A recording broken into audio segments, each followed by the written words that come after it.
నరసింహారెడ్డి గారికి, అలాగే నిజాంపేట్ అధ్యక్షులు బీజేపీ అధ్యక్షులు భిక్షపతి యాదవ్ గారికి, అలాగే నరసింహారెడ్డి గారికి, మరి పద్మప్రసాద్ గారికి, ఇంకా మిగిలిన నా తోటి సహచర నాయకులకు ప్రతి ఒక్కరికి కూడా హృదయపూర్వకమైనటువంటి నమస్కారాలు తెలియజేస్తున్నా.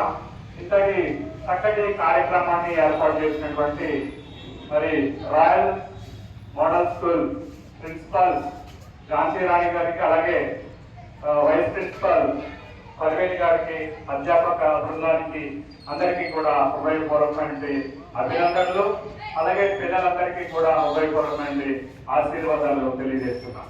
79వ స్వాతంత్ర్యంలోకి స్వాతంత్ర్య దినోత్సవం మనం జరుపుకుంటున్నాం. మరి ఈ యొక్క స్వాతంత్ర్యం ఊరకనే వచ్చినటువంటి స్వాతంత్ర్యం కాదు. దాదాపు మరి 16వ శతాబ్దంలో ఈస్ట్ ఇండియా కంపెనీ ద్వారా మరి పరిపాలన స్టార్ట్ అయినటువంటి మరి ఇండియాలో పరిపాలన స్టార్ట్ అయిన తెల్లదొరల పరిపాలన క్విట్ ఇండియా ఉద్యమం వరకు కూడా మరి అనేకమైనటువంటి పోరాటాలు భారతీయులు చేయాల్సినటువంటి అవసరం ఏర్పడింది.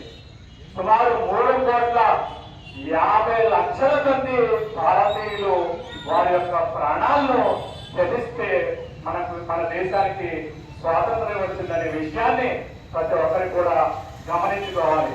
కుల మతాలు వేరైనా, వర్గ వర్ణాలు వేరైనా, మరి భాషలు వేరైనా, మరి పార్టీలు వేరైనా, మనమందరం కూడా భారతీయులమనే మరి ఏకత్వ భావన కలిగి, ఐకమత్యాన్ని కలిగి మరి ఖచ్చితంగా భారతీయతను మనం ప్రతి చోట కూడా చాటుకోవాల్సినటువంటి అవసరం ఉందని, మరి ఏదైతే వందే మాతరం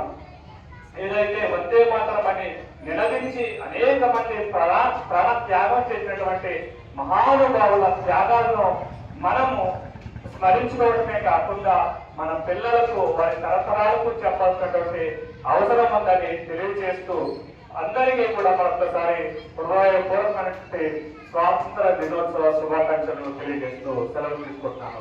వందే వందే వందే జై హింద్.